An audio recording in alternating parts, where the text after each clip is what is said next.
Good evening. I'm Graham Allison, and it's my great honor to welcome you to the forum tonight and to introduce our special honored guest this evening.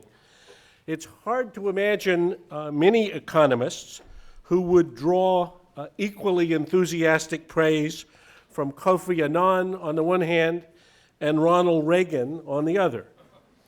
But our guest tonight, Hernando De Soto, has attracted admirers across the full spectrum of political and ideological views throughout his career. His thesis about the centrality of property rights to economic development has captured the attention of international development experts and free market libertarians alike, and is more and more capturing the interest of political leaders across a very broad ideological spectrum. In 1999, Time magazine named Mr. De Soto one of the 5 leading Latin American innovators of the century. Hernando De Soto is currently president of the Institute for Liberty and Democracy in Lima, Peru, a think tank which The Economist magazine has deemed one of the 2 most important think tanks in the world. I don't know what it said about the Kennedy School. We'll have to check here. He and his colleagues have spearheaded more than 400 initiatives, laws, and regulations that have modernized Peru's economic system.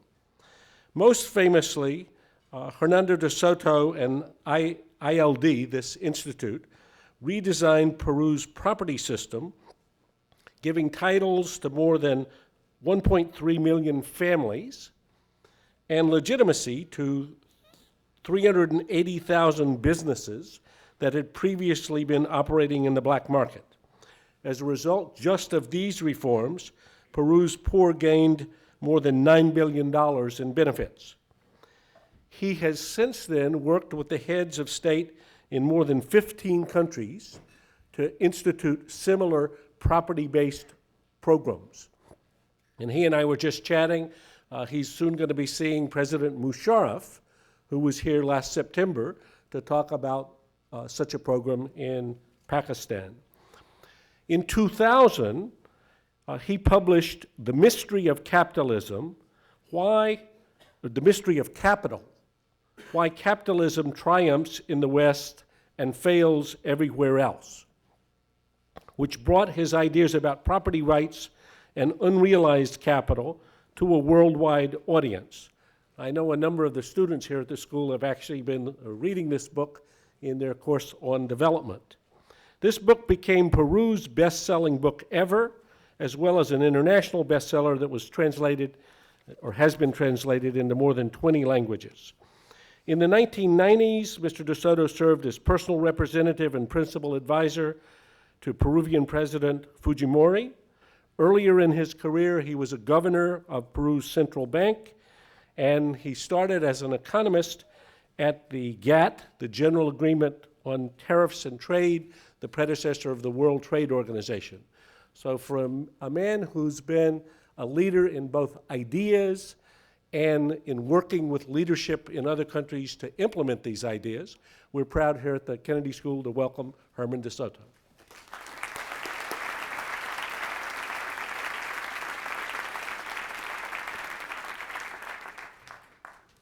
Thank you very much for your welcome, and I'm delighted to be here at the JFK School of Government and talking to such a prestigious lecture, which is the Albert H. Gordon Lecture. And thank you for your kind words, Mr. Allison. I've come to talk to you about the things I know, which I know something about, which have to do, of course, with development and with the general issue of why there isn't much support in my part of the world, in the third world, for the whole process of globalization.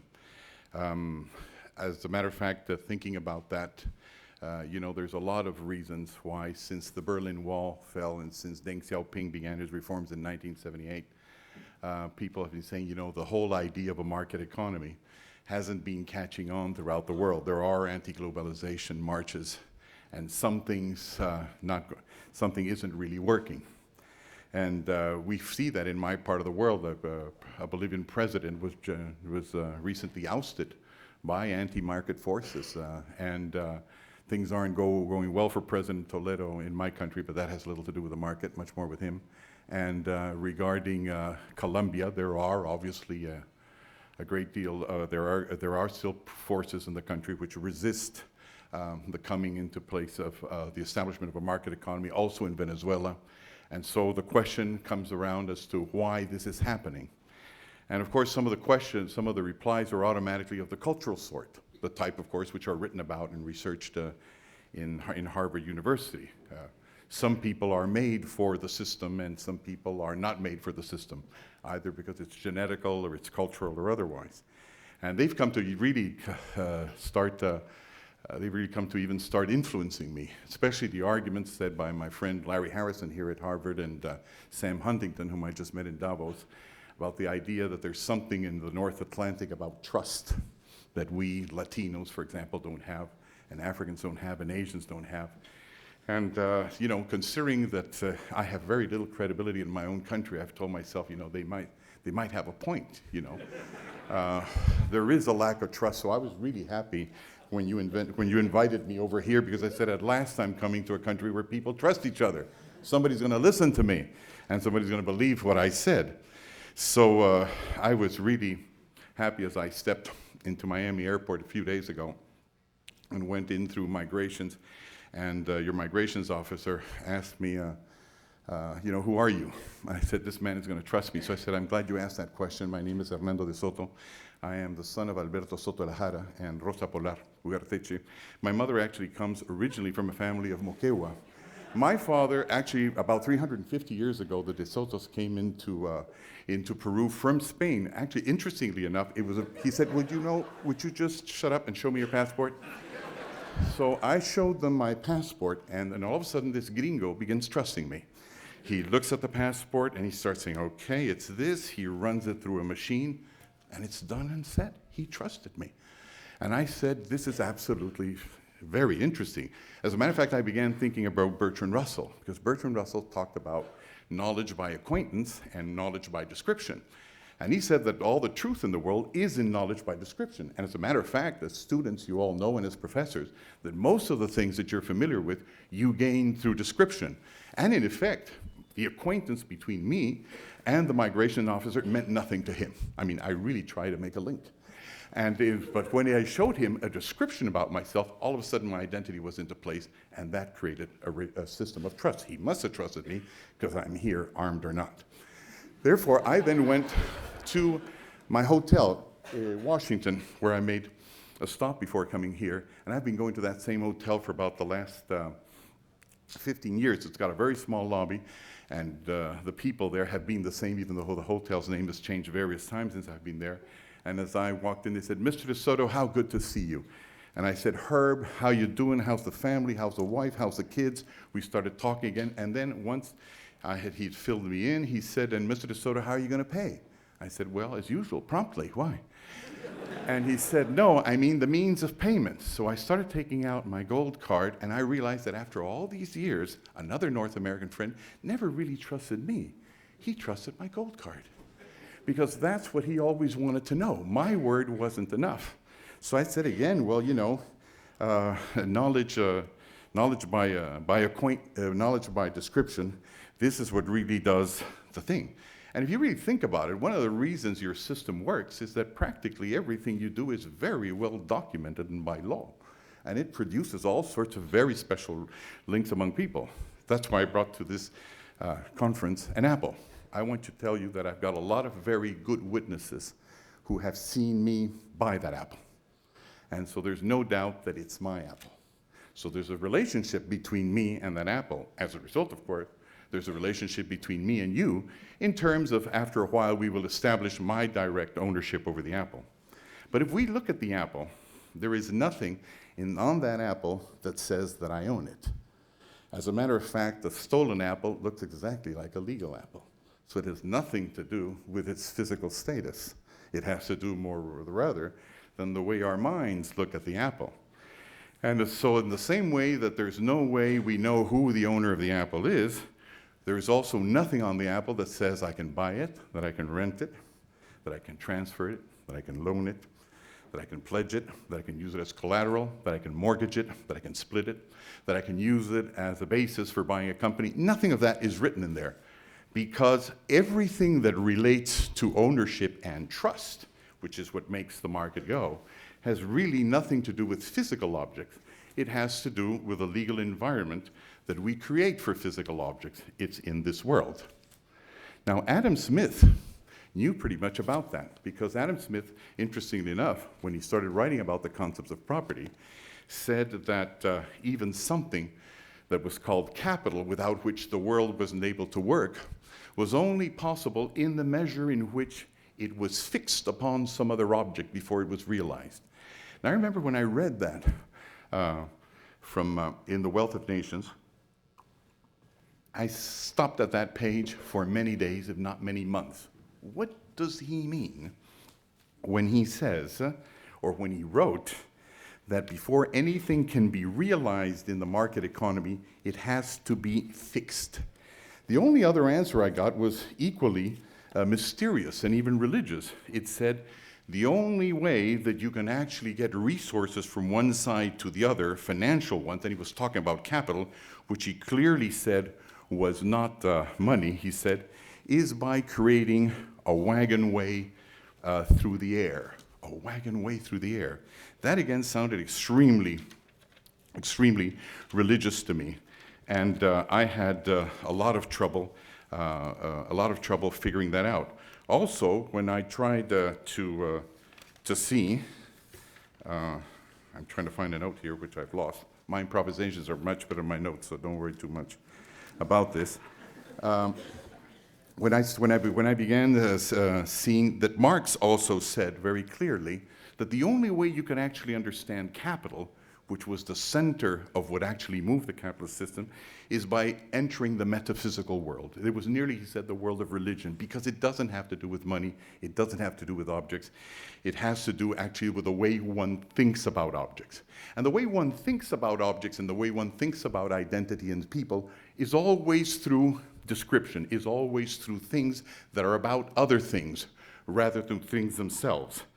And what gives economic and social and political significance to my person as I walk into your country is my passport. Equally, the same thing that gives economic significance to anything that you want to think or talk about will always be essentially the documents and the property documents that are about them.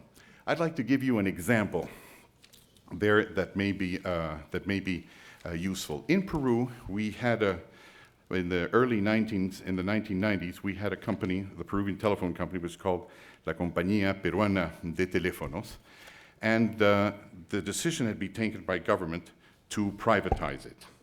Now, the problem, of course, was that nobody wanted to buy the company.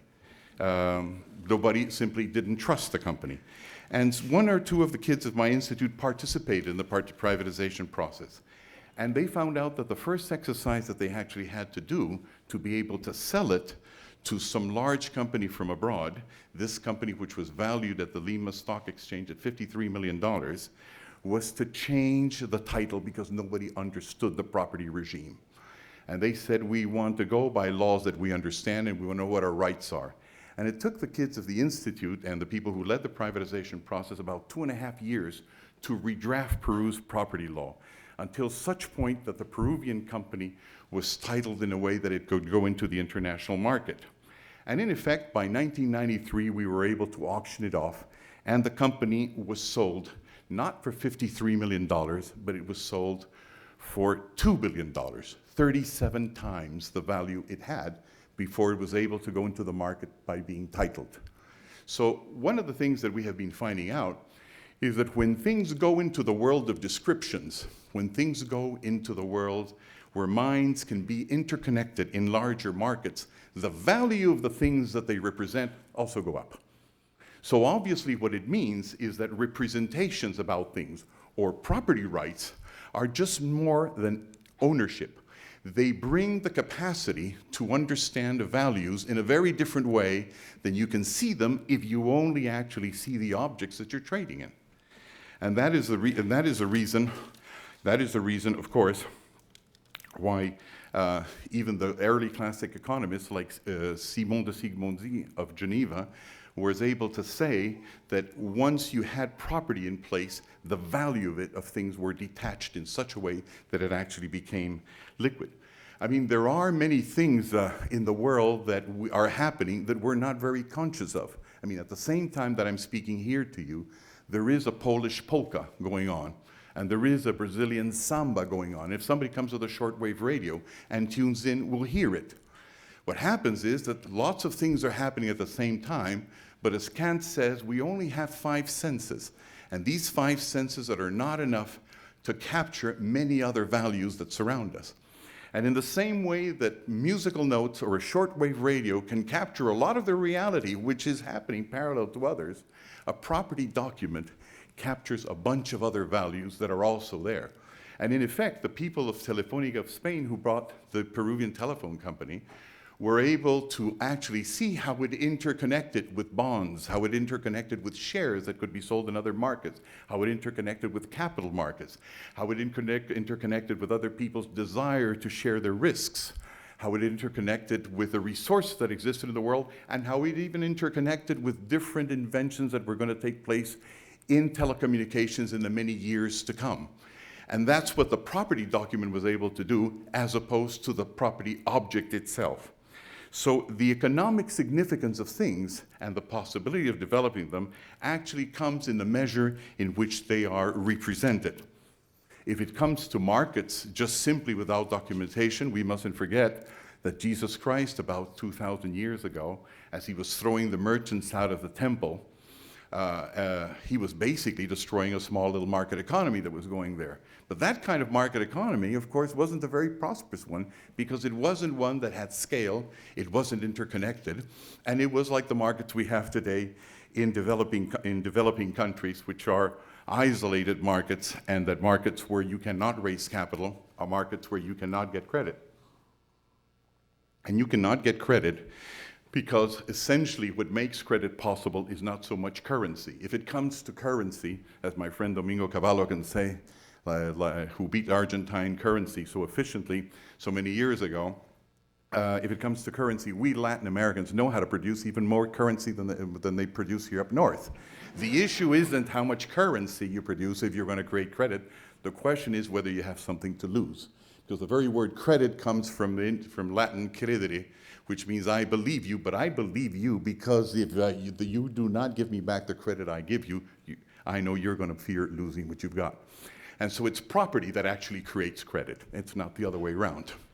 And so when property isn't in place in the sense that property is not an apple, but it's the documents that are the general contract that sustain our beliefs that things are owned by different people, a lot of the things that make markets work don't function.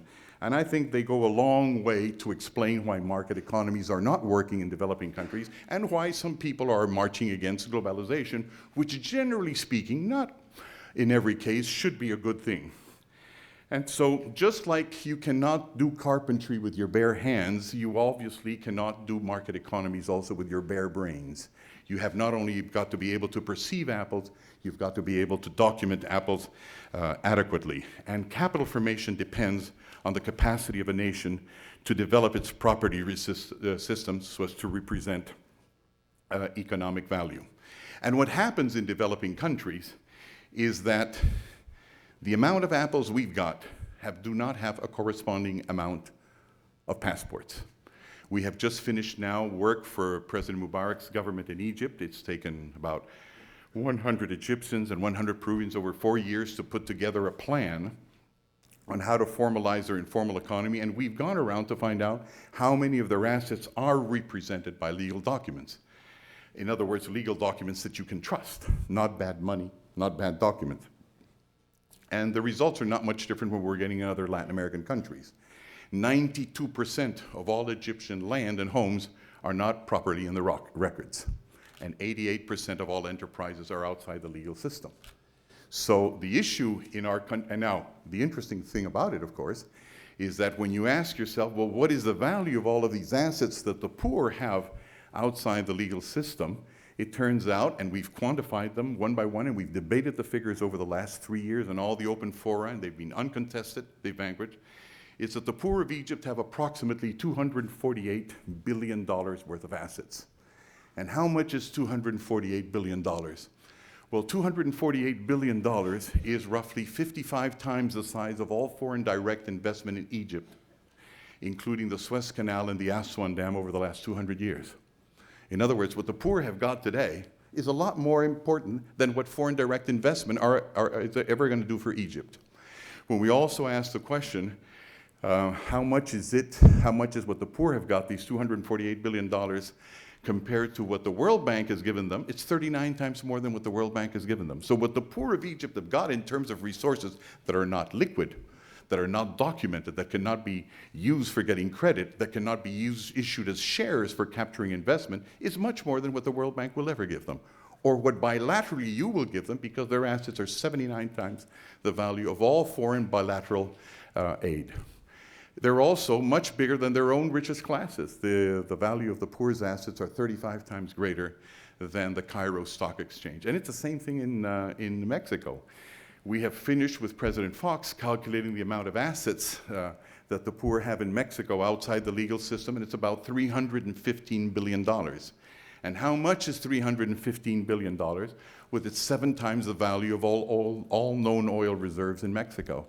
So where is the future of Mexico development going to come? From your direct foreign investment? From your foreign aid? From oil? No, it's going to come from their people like everywhere else. And the question is, what do people need to make a market economy work?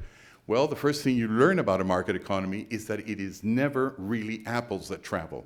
It is documents about apples. Would you exchange your property rights? It just occurred to me as we had a previous little talk with some of the students here, Harvard University, I told them, imagine that after the conference we said there's a prize for someone and you've just won it, and I've got a Jaguar outside for you, and if I tell you I've got the property document of the Jaguar or the keys, what would you like? You'll take the property document because that's really the asset itself. And so when these documents don't exist, when the law that underlies these documents don't exist, the market economy doesn't exist. And so the real problem about market economies in developing countries is not that people are not entrepreneurial, is not that markets don't exist, it's that the law that allows markets of scale to function are simply not in place. A second example that might be useful in that sense is not only related, of course, to property rights, or if you want to, property rights in another sense. It has to do with firms. Everybody always talks about micro-enterprise and small enterprises in developing countries. You, of course, know that these enterprises exist because you can't go to a city of a third world country, whether it's Mexico, whether it's Lima, whether it's Cairo, without somebody walking behind you trying to make a deal. So there's no doubt that we third worlders are very entrepreneurial. Inside the law or outside the law, we want to make a deal. Now, the problem, of course, at that time is if you've got all these enterprises, why do they continue being micro?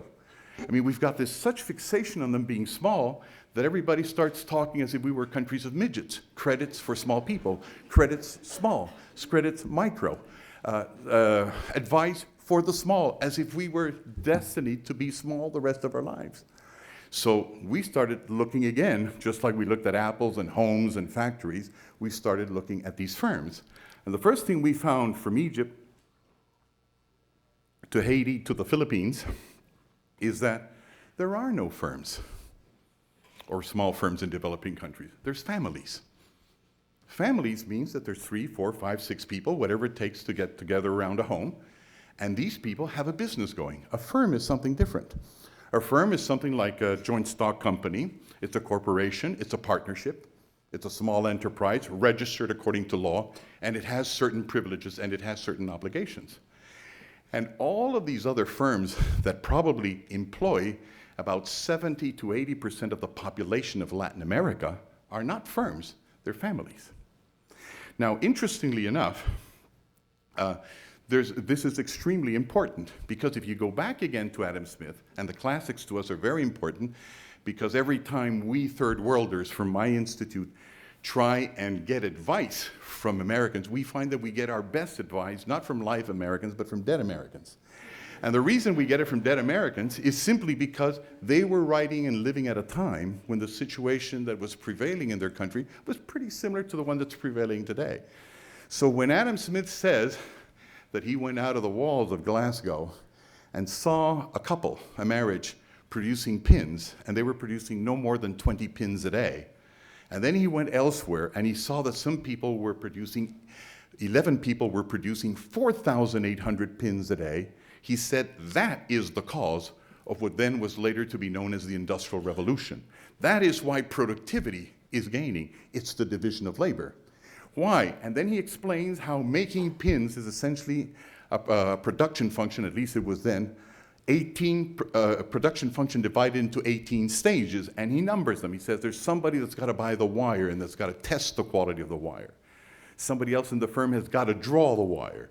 Somebody else has got to cut the wire. 2 other people have got to learn to put points on the wire, etc. And then he explains how dividing the labor of 11 people over 18 functions, you can make 4,800 pins a day versus only 20 pins. And so he states, this is the key to the Industrial Revolution. It's the rise in productivity because of the new division of labor. And 70 years later, Marx agrees with him. He says, absolutely, that's what creates surplus value, which later can become capital and therefore fuel the growth of other companies. But, of course, while Marx's concern was who captures that value, who captures the capital, Adam Smith was essentially concerned with how that additional value is created. So then we came back home to Peru and started asking ourselves now, how do you get 11 people to work for you if you're only a family? I mean, if you come to my family, the De Sotos, I'm generally known around to be the guy who runs my family. But if you look closer and you start talking to my cousins and people who really know us, you'll start wondering if I run it or it's really my wife. So if you're going to work for me, you don't really know who runs the company and who's responsible for the company. Nor do you know how much savings we've got. Nor do you know how much profit we have actually got. Now, if you, on the contrary, have a firm, the law obliges you to set out certain characteristics of the company. First, who's the CEO? And it doesn't matter if my wife runs me or I run her. The fact is, I'm the guy that's accountable and responsible for decisions. So you better have a close look at me. And moreover, if you want to know what the savings are, you've got to list your assets. And you know that the law allows you to have limited liability and asset partitioning. And you know that you can take the assets and I can say, the home is mine, you can't touch it. I've set that aside for my children. But these other assets in the farms can be used for worker benefits. These ones are covering outstanding loans. These other ones are for the shareholders. And also, of course, who really runs the place and owns the place is set out by the company statutes. So when you deal with a firm, you know what you're dealing with, and you also know that the accounting standards are being followed by everybody, so everybody can read everybody else's books. But you don't only have transparency, you have also got leverage. You've got leverage because, among other things, it's perpetual succession. When you go and you deal with the Ford company, or when you deal with any organization in the United States, you don't take their blood pressure at the same time, because companies can live forever. If the books are right, it doesn't matter if the owner dies. Your debts are going to be honored, and the company will last forever or as long as it's healthy.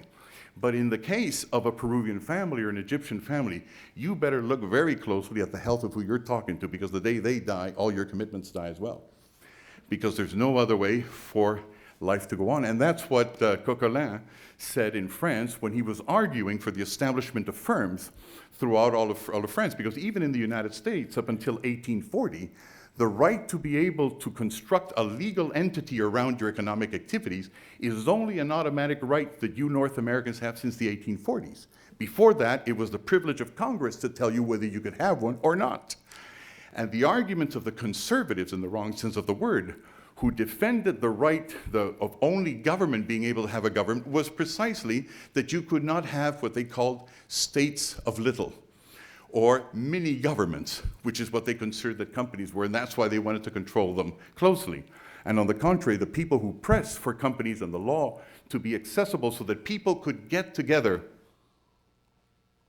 and combine resources in the best manner possible, and that could only be done through a legal company, insisted that man and women were now not only had just one umbilical cord tied to their family or their tribe, they said had links like a spider to 1,000 different interests.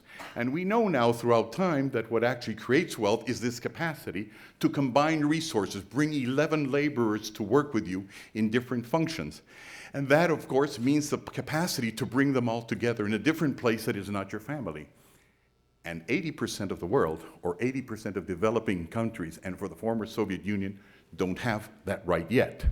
And if you consider that we are 6 billion people in the world, 6 billion, and North Atlantic, that is to say you, the Europeans, and for practical purposes, the Japanese and 4 tigers in Asia, make 1 billion, that means that all the rest of us who are trying to become democracies, that are trying to become market economies and democracies, we're 5 billion. And of those 5 billion, our calculation is that 4 billion have no access to property rights, no passports, and have no access to firms.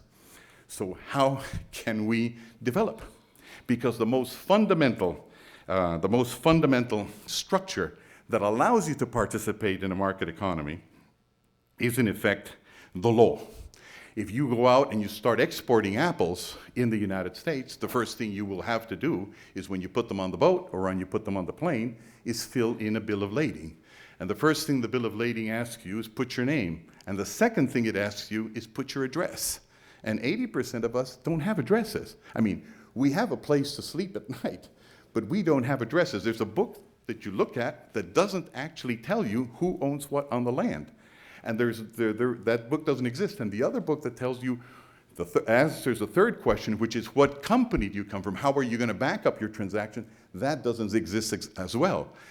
And we Latin Americans have tried, according to an economic historian, or working part-time as economic historian, Junguito, a banker in Colombia, it is that since the 1820s until today, we Latin Americans have tried 4 times to create a market economy. We admired the United States very much. We thought your Constitution was great. We've copied those institutions. And we've also copied some of the laws, but they haven't worked out. And now we're finding out, and that's our thesis, that is our proposal, it is that you cannot work inside a market economy if you cannot form business organizations, and you cannot work in a market economy unless you have property. And interestingly enough, of course, that we know about this is that when you look at Europe, and you look at, for example, the case of Spain, you find that up until 1978, Spain, and with this I'm going to wind up because I promised to cut up after 30 minutes. They say it's difficult to control a Latin American. I'm going to prove it's not. It is that when you get to 1978, Spain's GNP per capita was that of Argentina. It was the same. Now today, Spain has a GNP per capita 4 times the one of Argentina. And then the question is, what did Spain do that Argentina did not do? And one of the, or did not finally complete, as people like yourself would have wanted to.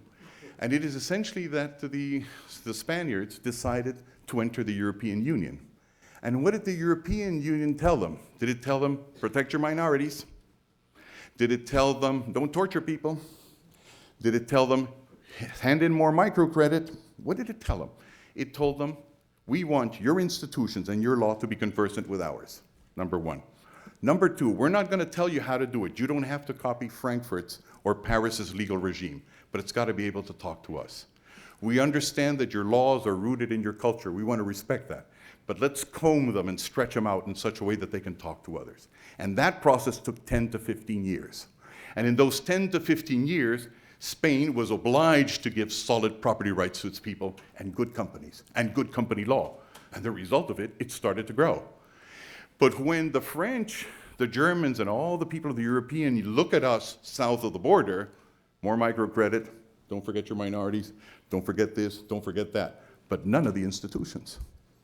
And that is essentially what is missing. And I'm not saying this because I think it's an American responsibility to give us institutions. It is our responsibility. You can't do it for us. We have to do it for ourselves. But you have some responsibility in as much that we follow very much what you say. And when we see you giving importance to institutions in your own country and not looking at ours, or when you throw resources at other activities that draw our best people away from the formation of institutions, it of course draws away resources. So the conclusions I would just simply like to make are the following. I think we can all go for a better globalized world, and everybody will understand it better on one condition, which is we can all participate in it. There is no such thing as a country that comes back and says, we're so grateful to the IMF and to the World Bank for everything you did for us with structural adjustment. Now 10% of our people are wealthier, and the 90% are patiently waiting to get what's due to them. That's not going to happen. Everybody's got to get into the payroll.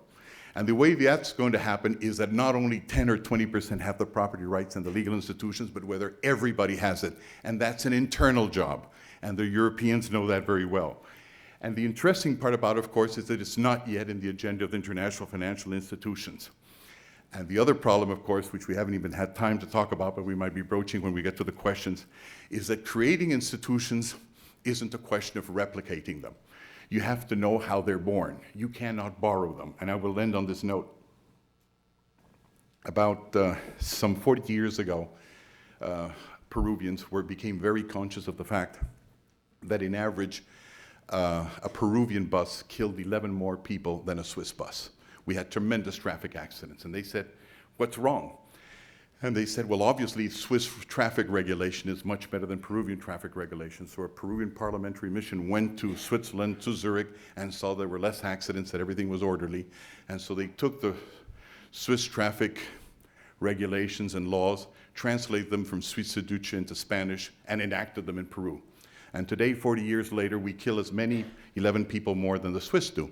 Because you can't just transfer laws from one part to another. You've got to root them in the reality. And that's an art you Americans excelled at in the 19th century, which is why it's so delightful to read 19th century Americans and sometimes so difficult to deal with 21st century Americans. Thank you so much.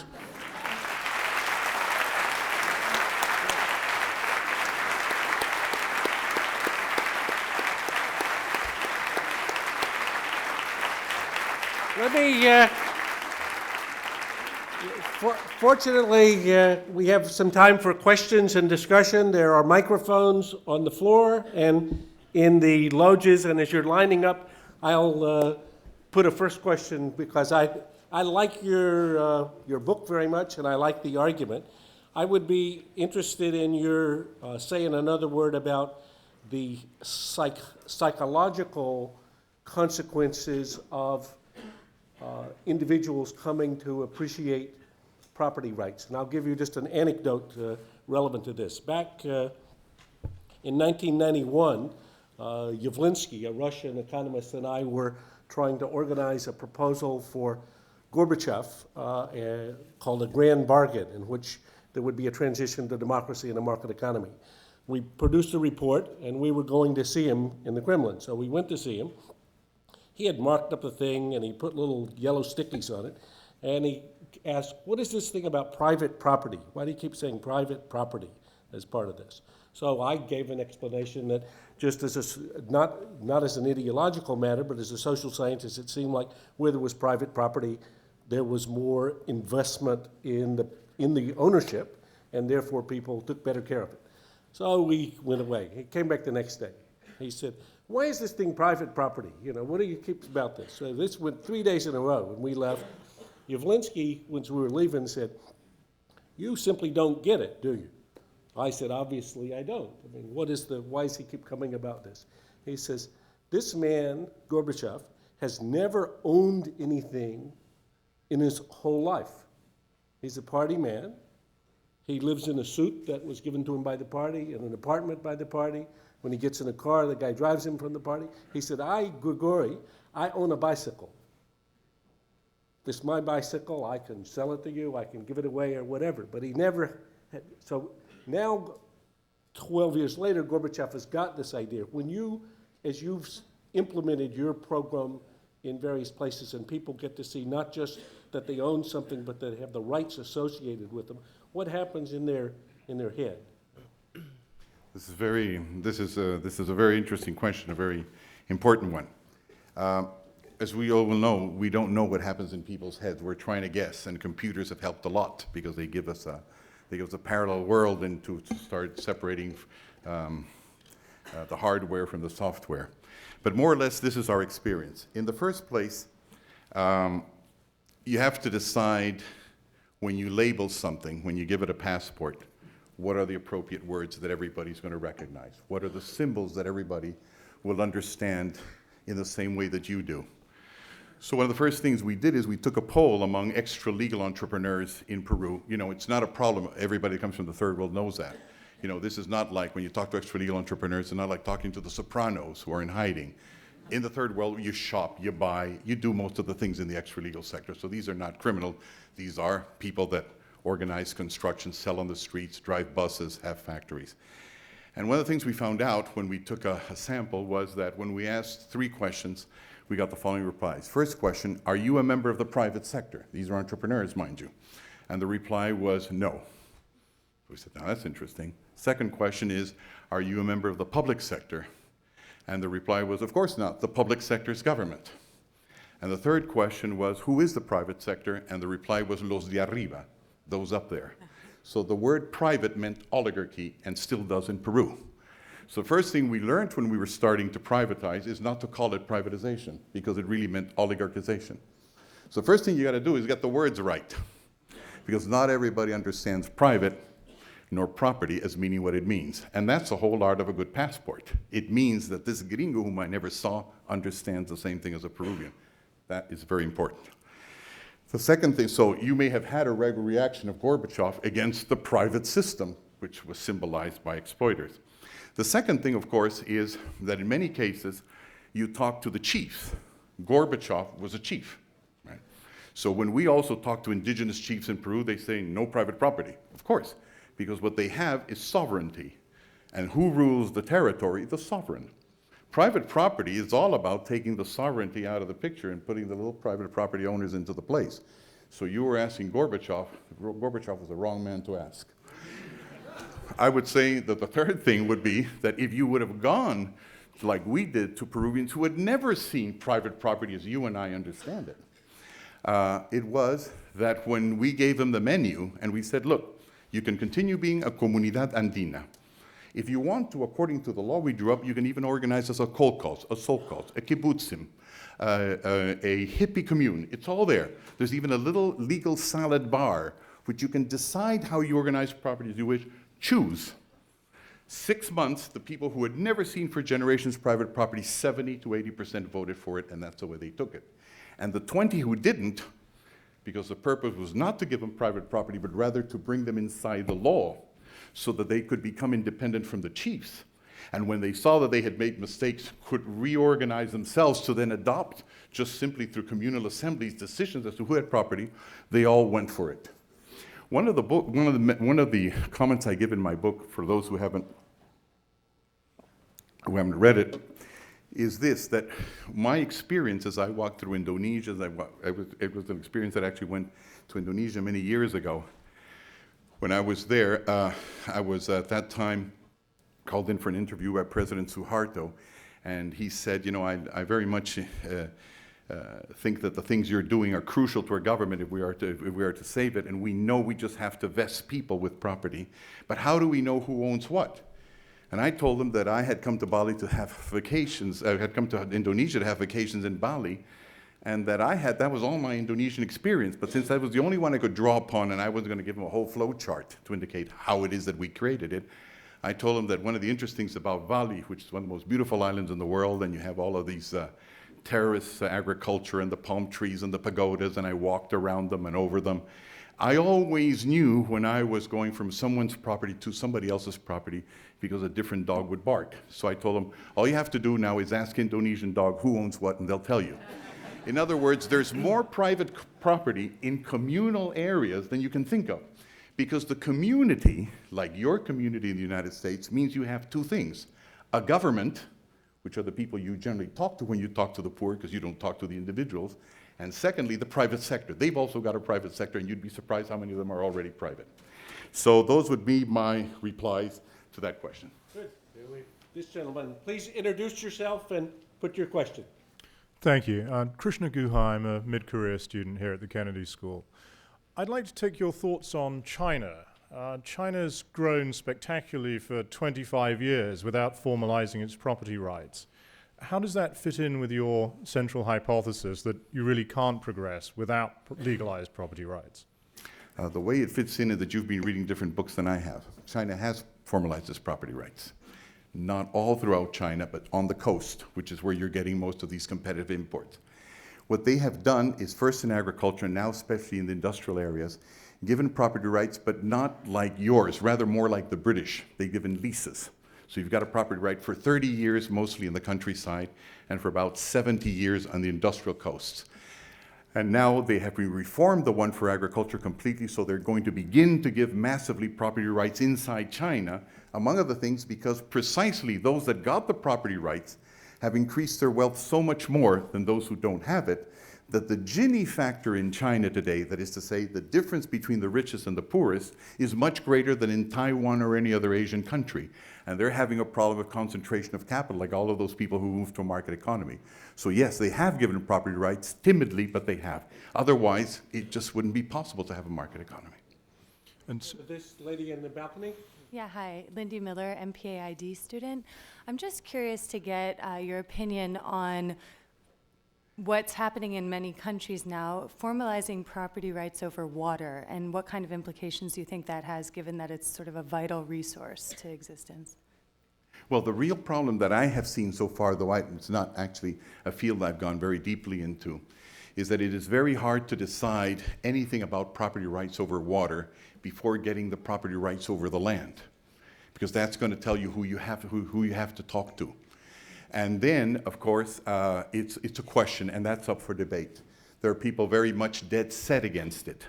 But the important thing is you're not going to be able to determine anything regarding the water until you've determined the land. So one of the most amusing, in a way, if it weren't so sad, things that I've seen, at least in my part of the world, is people talking about property rights over the land when they don't even know who the farmers are there yet.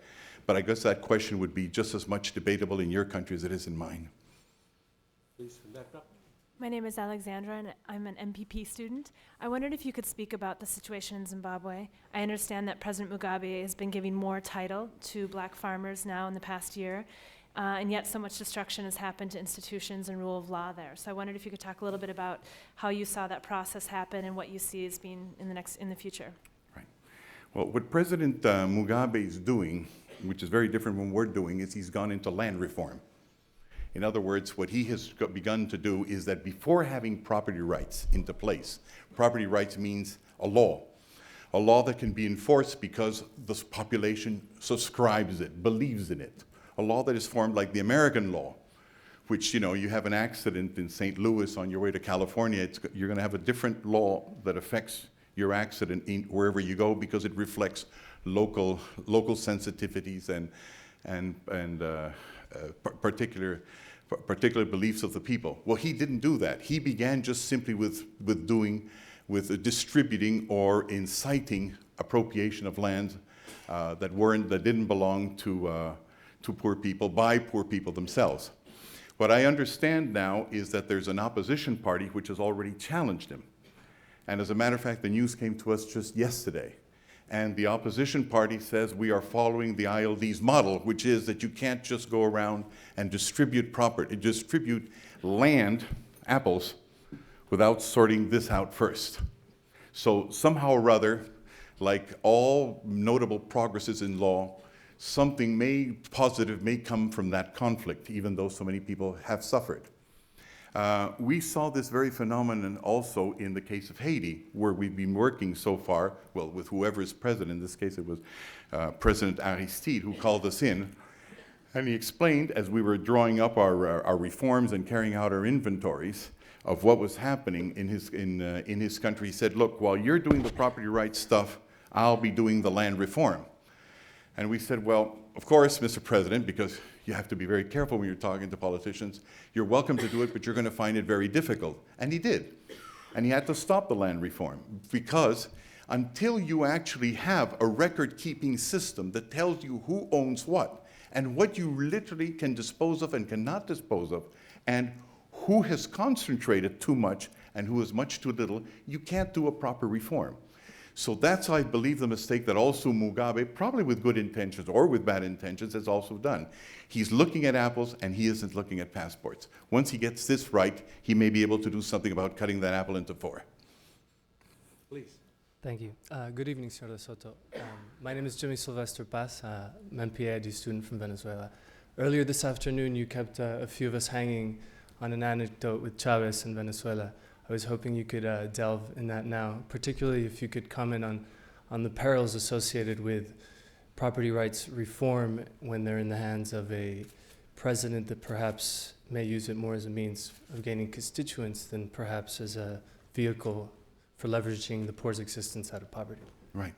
One of the problems, of course, that we have in Latin America, unfortunately, at least in South America, that with our left, as opposed to, say, the left of the United States and in Europe, is that the left of the United States and Europe is a reconstructed left. It's a third way. The economics of what works and doesn't work have been learned by everybody, and you don't discuss it anymore. What they've decided is that, like Tony Blair and Bill Clinton, okay, these might be the economic rules of the game, but we can do something about poor people and empower them more, and minorities. And in our case of Latin America, not minorities, majorities, which are the ones that are being discriminated against. And so that's the reconstructed left, and that's a very good left. So totally subscribe to that. What's happened, unfortunately, in Latin America is that we haven't actually won the ideological warfare yet. And we have an unreconstructed left that hasn't understood what makes a successful economic regime. But it has understood one thing, that it is that a majority is still left behind. But instead of modernizing their arguments, they have done what President Mugabe has done, what President Aristide tried to do, which is try and give assets to the poor without changing a legal system that might actually empower them on the basis of the assets that they already have today. So, so I told you that I believe, I mean, this is sort of a kiss and tell speaker, but we were called in twice by President Chavez, and his intention was, when he called us, was in effect to see how he could give more resources to the poor. Unfortunately, at the beginning, the people who brought us in later became his enemies rather than his allies, and that cut back the relationship, and he seems to have gone for the old methods that, of course, haven't worked. And so what's probably going to happen in Venezuela is that sooner or later that will collapse because it's unsustainable. And hopefully, either the left picks up the arguments that make countries work, or your traditional parties do. I'm not convinced, you haven't asked me this question, but I'm not convinced in Latin America that it's going to be people from the right that will bring in the market revolution. It may very well be people from the left, like President Lula, who will have two things, which will have one thing that at least the right in Peru doesn't have, an empathy with the poor. And if on top of that he learned his economics, wow, what a combination. Thank you. My name is Maya Tampe. I'm an MPA student. I would like to talk to you a little more on the resistance to Excuse me, though? on the resistance to legalization and property rights. I could think of resistance of family businesses to pay taxes. I could think of corruption, and I could also think of a sometimes surprising level of organization of informal business that might have their own interests that are contrary to legalizations. Very important point. Here's what generally happens. The reason why people live in the extra-legal sector, from everything we've been able to see in all the parts of the world that we have worked in, is because essentially the cost of being legal is higher than the cost of being illegal. The reasons, I mean, what has happened in most of the third world over the last 35, 40 years is there's been huge migrations. Oliver Twist has come to town. And that's how the Industrial Revolution is about. The Industrial Revolution isn't about industry, but it is about a revolution that basically comes from more people clustering together to begin that phenomenon that Adam Smith called the division of labor, and which Marx subscribed to. People being able to divide labor and specialize in ever-widening markets. That's what globalization is about all the time. So that's why they came down from the hills or from the valleys to the cities to become part of the specialized world.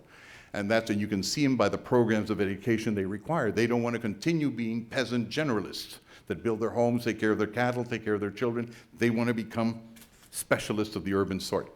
So if they don't come into the law which allows them to do that, we have found in each case it's because the cost of the law is much higher. In the case of Peru, in the case of every country we've seen, the costs of coming into the law are extremely high. For example, In Egypt, to give you an example, and we get these examples by actually living, we have a group that we call the informologists. These are the people who live with the families that you're talking about. We've got all the records that in average for the samples taken to get the authorization to operate in a bakery in Egypt, working 8 hours a day, it takes 548 days. To actually get 2 sewing machines legalized in Peru, until we changed that, it used to take 279 days. It takes to legalize a home or a factory in the outskirts of Manila 25 years. It takes 17 years to get authorization to build on a sand dune. Wherever we've been able to take away those bad laws of entry, and there's not only bad laws of entry, there's also bad laws of operating within the system, you have to add that, or changing course, or the bad laws relating to exiting from the market. You've got to add them all together. When you take that away, and we have left so far the tax system intact, people have come in and paid their taxes as well. So we don't think it's the taxes that they fear as much as the excessive regulation. If, of course, when you start digging away and take away the bad regulation, the taxes are still too high, there's many arguments of why you could lower the taxes and spread out over much more people that are going to pay. You're actually going to get a win-win situation for everybody. Regarding corruption, actually, probably there is no more corruption than there is in the extra-legal sector. Because if you're caught in most of these countries, you go to jail. You literally go to jail. When they decide to get you. As a matter of fact, the amount of time, I won't mention the country this time, but one of the Middle Eastern countries we're working for, is we have calculated that the amount of time that is spent by the average homeowner to defend his property, albeit extra-legally, from authorities by litigating with them or buying them off, is about 3 years in his lifespan. So that's where corruption is. Corruption is essentially the act of buying the law. Now, when we talked to one of these entrepreneurs in the Middle East and whom I had befriended, and I use quotes because they allow me to summarize messages a little bit better. I asked them, since we'd known each other for a long time, I said, Ahmed, tell me, what do you think, now that we've covered so much ground, about corruption? What do you think about bakshish? And he said, I love bakshish. I said, that's an interesting answer. Tell me why. And he said, well, I love bakshish, you see, because it gives me predictability. Once I have bought off 3 policemen and 2 judges, and I don't recommend Mr. De Soto that you buy off judges, they're expensive and they're unreliable. Stick to policemen. So when you buy them off, you know how much you're going to pay for the rest of the year. But if it comes to taxes, who knows? Which are going to be applied and which are not going to be applied. In my country, Peru, for example, the government produces 28,000 different regulations per year. Taxes are not stable. And so the extra-legal sector becomes much more stable through corruption than otherwise. Now, what is the law supposed to do in a country such as the United States? It's supposed to give you predictability. But when bad law is in place, what gives you predictability is corruption. So corruption won't go away until we start getting good law. Please. Thank you. My name is Pedro Guevara from Peru. I'm a graduate from the Kennedy School 2000 from the mid-career program. I agree with you on the fact that we need to advocate for capitalism for the poor. After offering advice to several countries in the world, have you considered running for office in 2006? Thank you. Yes, I've considered it. I even considered it in 2000. I even considered it in 1990. But it was really a lose-lose situation. And it's getting more in that. The reason for that is essentially first of all, that the idea seems to have caught on worldwide. And it's not a new idea, it's an old idea adapted to new circumstances, except the notion that capital is contained in property. You can't really create it without it. And the question would happen, the following one: what happens if I run and I lose? And what happens in the 30 heads of state that have called us? And then the argument for our enemies is he tried in his own country and he couldn't do it. You know, it's like in Latin America, you know, as a Peruvian, if you lose your girlfriend, if he can't even hold on to his girlfriend, how is he going to hold on to the country? So as a good American would say, I ain't running. Thank you. I think he could be drafted, maybe. Here. Good evening, Hernando De Soto. My name is Hanos Gandhi, and I had a basic question. Listening to what you're saying, it seems that in order for property to be successful, you also need a judicial system that operates effectively, operates expediently. How do you get that to happen? You get it after property. Let me tell you why. Because the first thing that you've got in any developing country is essentially poor people, or poorer than in the West, right? Now, these poor people, you come in, and they're simple people, though they run sophisticated businesses, you know, even to run a one-man business is a pretty sophisticated stuff in any developing country. They will understand whatever benefits them. So if you come in and say, well, I have a new USAID program to benefit your judiciary, he says, so what? I don't use them. I buy them. So what does he care? But if you tell him, I know that you have got some land because you live on the surface of the earth, and I know that your business is also on some land, and I know that your business is basically where you actually make your income, and I'm going to protect it in such a way not only that your neighbors are going to recognize it, but the nation as a whole, he'll understand you, and he'll want that. Because his costs of corrupting, his transaction costs, as we talked before, of dealing with government bureaucracy, these 3 years just only to protect his land in a Middle Eastern country, you've cut away. Now, once he's in, as far as we're concerned, he's gone through that threshold, he then asks the following question, the following two questions. First of all, now, hey, who's making the law? And that's how he begins to get interested in democracy. And the second question he'll ask is, what happens if I have a dispute regarding the law? I want to go judiciary. That's the sequence. It doesn't start with the judiciary, it starts with the property right. And if you go back to your history of the United States, I mean, at least all I know about it through Clint Eastwood films, first of all, you shoot somebody, you get the land, and then you call in the judge.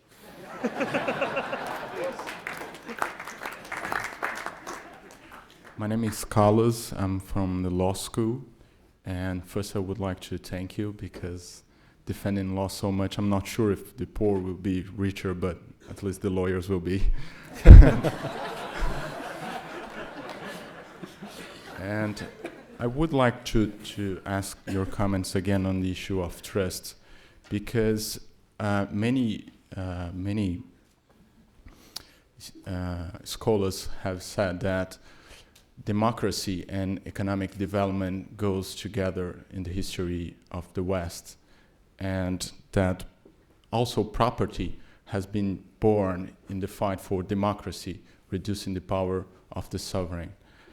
But in your experience, you have been working with non-very democratic countries implementing property rights.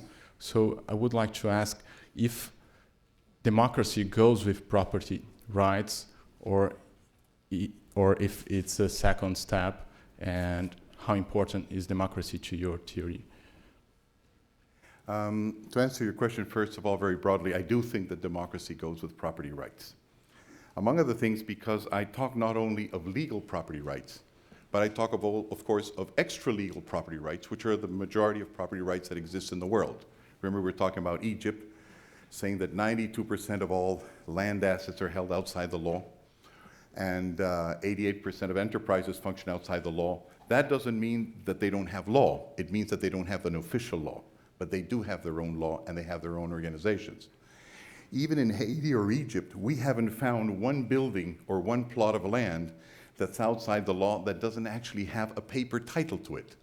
But the interesting thing is that it's not issued by government, it's issued by the neighborhood, or by the religious leaders, or whatever organization happens to be running the place. So it's not that there are vacuums where there are no law. It's that you've got systematized professional law, the one you learn in school here, and you've got the unsystematized, fragmented laws of the informal sector. Those are the two. But there is no such thing as property without law, because law is essentially rules. And property rights are, as I was trying to indicate before, nothing but the rules. Now here's what's interesting. That every extra-legal organization I have talked to, because I've got to talk to them to agree to have one passport. Let me go back a little bit, because you have this unbelieving look about you. In the United States, in the 19th century, after the California gold rush, when about 3 million Americans went into California that belonged to Mexico, but that's something else, and swatted in there, and 3 million of them then divided the land up to exploit their mines. You had 800, in 1856, there were 800 jurisdictions in California, all of them extra-legal. They borrowed even from Peruvian law. They borrowed from Spanish because there wasn't good American mining law at that time. And once they got together, then the whole effort before Schwarzenegger got the mandate was how you brought the 800 together. And one process that Americans rarely look at is the process of how you got there. You know, you always look at the Homestead Act, for example, at the end of the 19th century, if it was the beginning of actually democratizing property and bringing United States legislation on property into one single system of documents. Actually, the Homestead Act is the last of 32 preemption acts that began since the 18th century, where all of this system of extra-legal people that characterized the United States was brought together. I just recently read, for example, a speech of Abraham Lincoln, when I think he was still a congressman in 1836, walking into St. Louis saying that it was really a sad case of how the rule of law still had not been built into the United States, and how coming into St. Louis, he wasn't able to see the town because of in the limbs of the trees that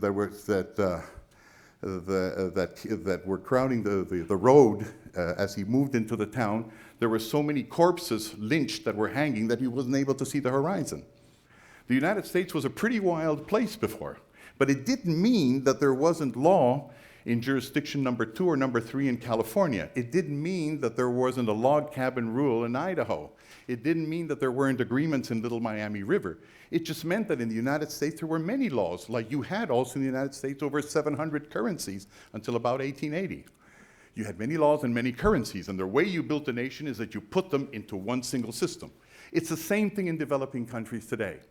So what I'm basically trying to tell you is that what was characteristic about all of those Hopalong Cassidys and Twin Rivers and all of these gold rushing claims associations from which the law was born is that they were all democratic.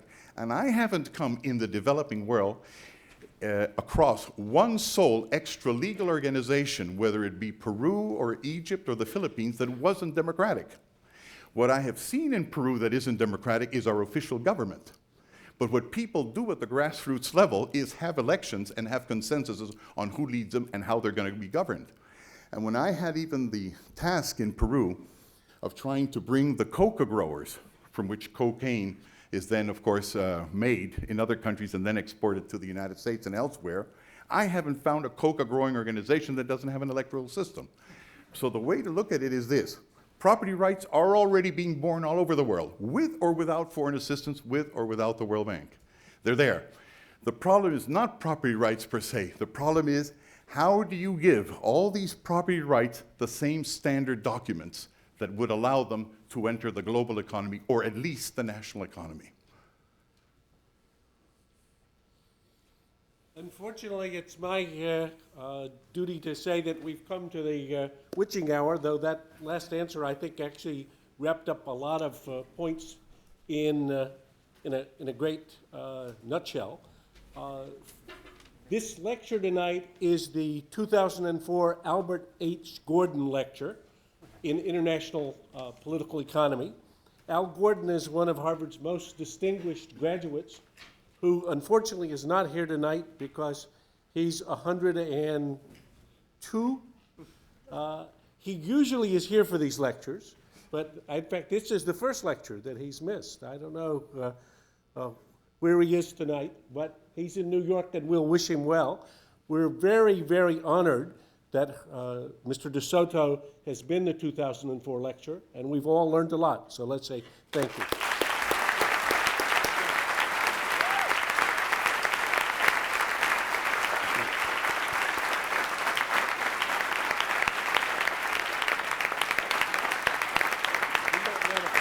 Just say hello to you, then I'll take you over there, and then we'll get. Thank you.